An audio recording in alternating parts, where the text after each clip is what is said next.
উচ্চশিক্ষার বারবার মিটিং হয়েছে, নিয়োগের আপনাদের বলেছি ছাড়পত্র ডকুমেন্টটা ওইখানে আছে, আপনারা দেখতে চাইলে ছাড়পত্র এখানে আছে 3200 পদের।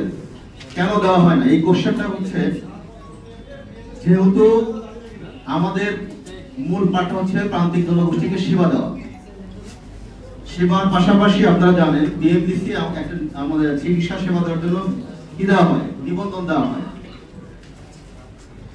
আপনারা জানেন সরকারি উপসহকারী কমিটি মেডিকেল অফিসার যারা যতগুলো স্বাস্থ্য কমপ্লেক্সে নিয়োজিত আছে, অদ্যাবধি কখনো কেউ শোনেন নাই যে মোবাইল কোর্ট পরিচালনা হয়েছে বা কাউকে জেল জরিমানা দেওয়া হয়েছে। যেহেতু নিবন্ধনের শর্ত অনুসারে প্রাইভেট প্র্যাকটিস করার ক্ষেত্রে সরকারিভাবে এবং বেসরকারিভাবে আমরা যখন চেম্বার করি, আমাদের জনবল হচ্ছে 1 লক্ষ আর তাদের জনবল হচ্ছে 1,25,000। সময়ের বিবর্তনে যারা প্রান্তিক পর্যায়ে থাকেন, যাদের মা বাবা আত্মীয় স্বজন প্রান্তিক পর্যায়ে আছেন, আপনারা সকলেই এই মুহূর্তে এখনো বসে প্রান্তিক পর্যায়ে খোঁজ দিতে পারেন, তাহলে আপনার এই আত্মীয় স্বজন মা বাবাকে কারা চিকিৎসা দিচ্ছে? আমরা কি অদ্যাবধি প্রান্তিক পর্যায়ে শতভাগ এমবিবিএস ডিগ্রিধারী গ্রাজুয়েটদেরকে রাখার বাংলাদেশের সক্ষমতা অর্জন করেছি?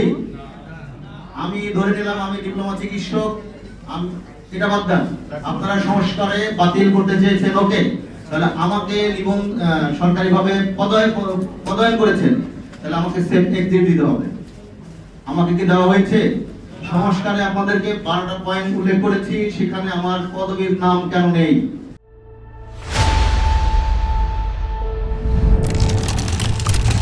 আমি বিএমডিসি নিবন্ধিত নই, আমি নিবন্ধন পাওয়ার পরও কেন আপনাকে সাংবাদিক সম্মেলন, এটা দিয়ে কিন্তু দ্বিতীয়বার এই সংস্কার নিয়ে আমরা কথা বলছি। আপনারা সকলেই জানেন এবং অবগত আছেন, অন্যান্য ডিপ্লোমা যেমন ডিপ্লোমা ইঞ্জিনিয়ার 4 বছর মেয়াদী 10ম গ্রেড, ডিপ্লোমা কৃষি 4 বছর মেয়াদী 10ম গ্রেড, স্বাস্থ্য খাতের অন্যান্য ডিপ্লোমাধারী যেমন ডিপ্লোমা নার্স 10ম গ্রেড, ফার্মাসিস্ট, ল্যাব টেকনোলজিস্ট নিয়োগের 5 বছর পরও 10ম গ্রেড পদোন্নতি পান। অথচ উপশহরী কমিটি মেডিকেল অফিসার দের শিক্ষাগত যোগ্যতা একই, বরং 4 বছর একাডেমিক এবং 6 মাস ইন্টার্নির মাধ্যমে ডিপ্লোমা ডিগ্রি, ডিএমএফ ডিগ্রি সম্পন্ন করে থাকেন। সরকারি চাকরির নিয়ম মেনে কাজ করলেও সমমর্যাদা ভোগ করতে পারছেন না উপশহরী কমিটি মেডিকেল অফিসারগণ। এটি সংবিধানের 27 অনুচ্ছেদ অনুযায়ী সমতা নীতির লঙ্ঘন। আবারও বলছি, এটি সংবিধানের 27 অনুচ্ছেদ অনুযায়ী সমতা নীতির লঙ্ঘন। এই বৈষম্যের ফলে মাঠ পর্যায়ে চিকিৎসা সেবা প্রদানে উপশহরী কমিটি মেডিকেল অফিসার তথা ডিপ্লোমা চিকিৎসকদের মনোবল ভেঙে পড়ছে। ডিপ্লোমা ডাক্তার হিসাবে স্বীকৃতি ও হাইকোর্টের রায় বাস্তবায়ন সপক্ষে যুক্তি। মহামান্য হাইকোর্টের রায়ে 6 মাসের গত 12ই মার্চ 6 মাসের মধ্যে অ্যাপ্রোপ্রিয়েট প্রিফিক্স বাস্তবায়নের জন্য নির্দেশ প্রদান করলেও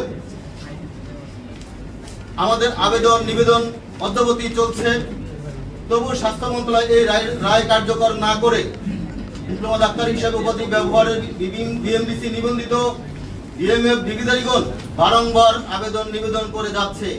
তাই এই উপাধি বাস্তবায়নের জন্য জোর দাবি জানাই। পেশাগত মর্যাদা না পাওয়ায় জনগণের কাছে সঠিক পরিস্থিতি ও আস্থা তৈরি হচ্ছে না। সরকারি নথিপত্রে স্বীকৃত উপাধি ব্যবহার করতে না পারা পেশাগত হীনমন্যতা তৈরি করেছে, যা মাঠ পর্যায়ে স্বাস্থ্য সেবার গুণগত মান প্রভাব ফেলছে।